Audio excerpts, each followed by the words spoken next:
L'ambiance est studieuse dans les sous-sols de l'aéroport d'Orly. Il est 13h30, Éric Montlouis et son copilote préparent le vol Air France 848 à destination de Fort-de-France. Durant une quinzaine de minutes, les deux hommes étudient le trajet, prennent connaissance de la météo et décident au final la quantité de carburant du jour. Mais cet après-midi, rien ne se passera comme prévu.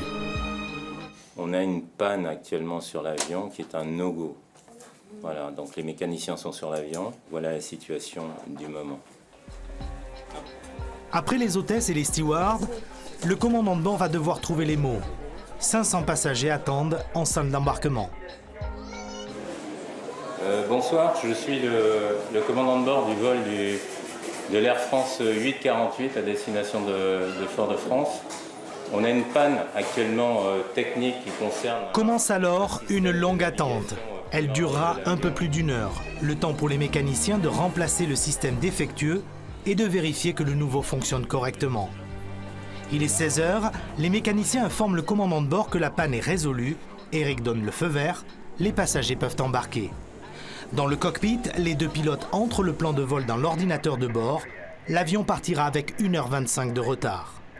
Jusqu'à Fort-de-France, l'avion transmet sa position toutes les 10 minutes à la compagnie et aux 4 contrôles situés sur sa route. Le premier en Écosse intervient après 1 heure de vol.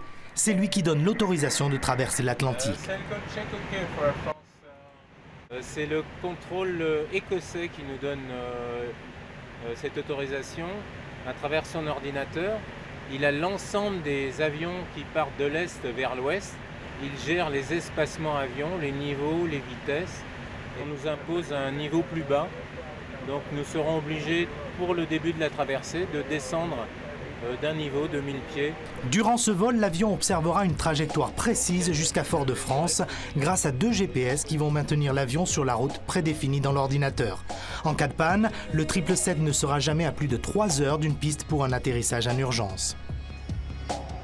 Avec le GPS et la route qui est programmée dans l'ordinateur de l'avion, l'avion va poursuivre sa route d'une façon extrêmement précise en survolant point par point les routes qui ont été prédéfinies par la compagnie.